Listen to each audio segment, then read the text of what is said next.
Biar obrolannya makin asik ya sambil kita ngetes sambil makan roti-roti boleh ya. Anjir. Silahkan ya. Bikin sendiri Anji? Enggak lah, dibeli di toko Di lah. toko. Maksudnya tehnya. Ini aku ingin tahu juga nih ya.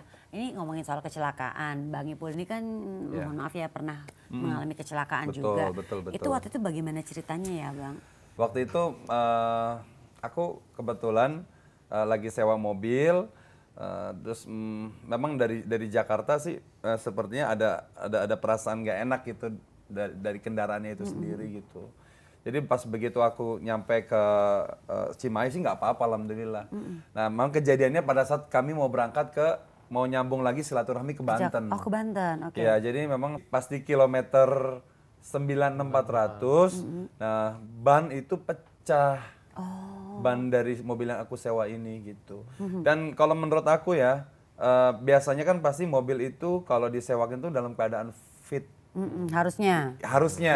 Ternyata memang setelah pas diobservasi oleh pihak Laka Lantas Purwakarta, memang menyebabkan ban belakang mobil aku itu sebelah kanan itu pecah. Akhirnya menyebabkan nggak seimbang mobil, akhirnya mepet ke tembok sebelah kanan.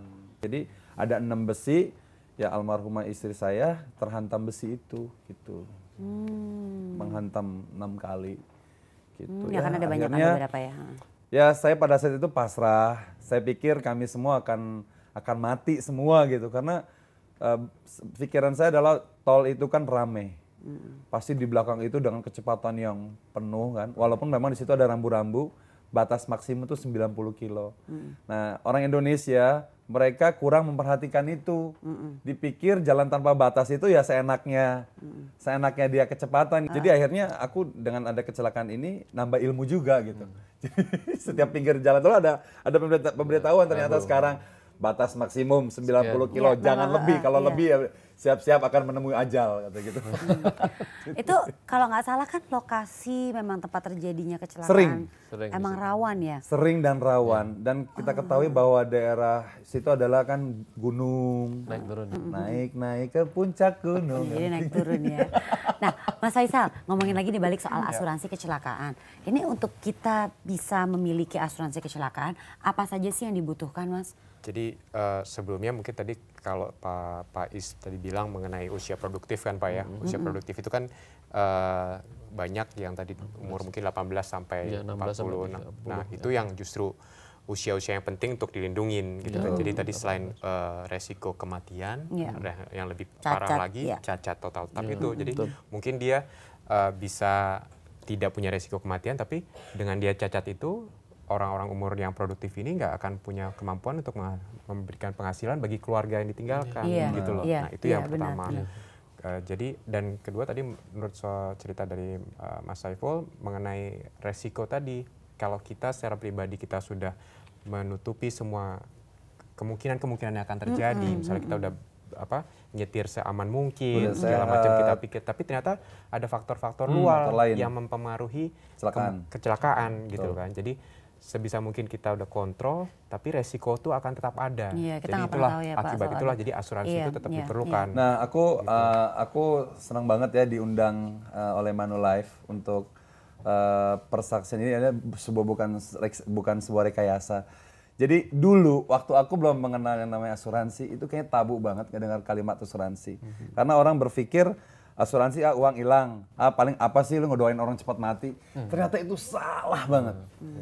Justru ini penting banget orang itu punya asuransi. Kalau bisa begitu bayi kita lahir udah diasuransiin. Tapi untuk ngomongin soal kecelakaan lagi nih Bang Ipul, di saat itu Bang Ipul memang punya asuransi kecelakaan? Aku punya, aku dari muda loh aku punya asuransi.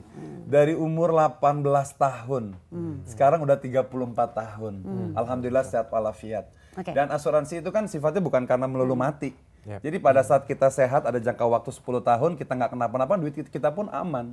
Gitu. Untuk asuransi kecelakaan sendiri ada dong? Asuransi kecelakaan udah pasti, karena buat aku kematian itu sebuah hal yang pasti.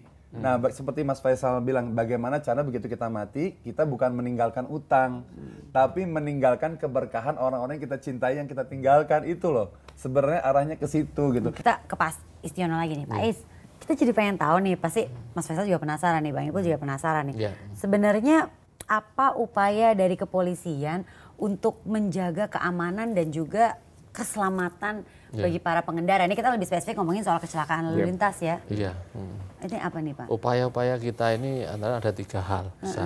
Upaya preemptif, yaitu kita sosialisasi terus-menerus kepada pengguna jalan ini. Tentang keamanan berkendara tadi ya, tentang pentingnya keamanan, pakai helm, safety belt kendaraannya, ya. bagaimana Suratnya, suratnya, SIM-nya. SIM-nya, dan seterusnya. Kemudian upaya-upaya preemptif kita ada di jalan. Pada jam-jam sibuk kita ngatur, kita antisipasi, mengingatkan pengguna jalan. Bener, itu penting banget Pak, suka pada cuek ya kan. Ya, itu. Kalau ada petugas, baru dia patuh. Kalau nggak ada petugas, dia baru. Iya, Bener nggak? kebiasaan Itu orang kita tuh begitu, ya kan. Begitu. Awal daripada kecelakaan itu mesti Pak diawali oleh Yang pelanggaran. nyetir kita, yang berkendara kita ya Iya. kan. Ya. Itu salah satu lagi upaya represif kita adalah penindakan hukum untuk mencegah fatalisme. Kalau melanggar benar ya kita tindak. Saya setuju Pak, betul ya Harus Mbak ya. tindak tanpa kompromi. Sebetulnya iya. tindakan kita untuk menyelamatkan mereka Bener. dan menyelamatkan orang lain. Setuju. Nyawa tadi Pak ya. Ini Tempat nafsu banget penyeberangan. nanyanya. Loh karena kan Si Bapak udah sibuk nih, udah mau Iya. berangkat kerja kayaknya. itu buru-buru nih Pak. Iya, saya mau Bapak. izin duluan ya. Sebelum saya pulang, Mbak Enji. Apa-apa? Saya punya pesan. Oh Pak, apa Pak? Nanti saya bantu Komunitas. menyampaikan pesannya Iya. Pak. Pesan yang pertama adalah pesan kita adalah tersiap. Ya, pertama adalah pengguna kendaraan ini harus siap kendaraannya. Seperti Mas Saiful Jamil tadi. Iya, harus Sewa diperhatikan kendaraan tapi nggak siap kondisi kendaraan. kendaraannya, Pak, Kondisi ya. kendaraannya Walaupun harus sewa betul. ya, Pak, ya. Biarpun sewa harus dicek dulu, jangan ceroboh. Ya toh? Kemudian harus manusianya. Manusianya ini kalau mengemudi harus sehat. Betul. Jangan terpengaruh obat-obatan dan fisiknya. Ya. Yang satu lagi adalah harus siap tidak melanggar hukum. Oh, betul. Harus Setuju patuh, saya, harus Pak. tertib. Betul. Nah, itu yang perlu saya sampaikan Mbak Enji ya. Oke. Ya, saya mendahului ya. Ya. Terima kasih itu aja. Ya udah, kalau gitu Oke. terima kasih Pak sudah mampir ya Terima kasih, Pak. sama-sama. Makasih Ya, udah ngobrol-ngobrol. makasih. Terima kasih, sampai ketemu Pak Oke. Istiono. Pak, Hati-hati di jalan ya Pak ilmunya. ya. Terima kasih Makasih, banyak. makasih. Terima kasih. Ya kita lanjutin ngobrolnya ya Mas Faisal ya, Bang Ipul Dapat ya. ilmu kan.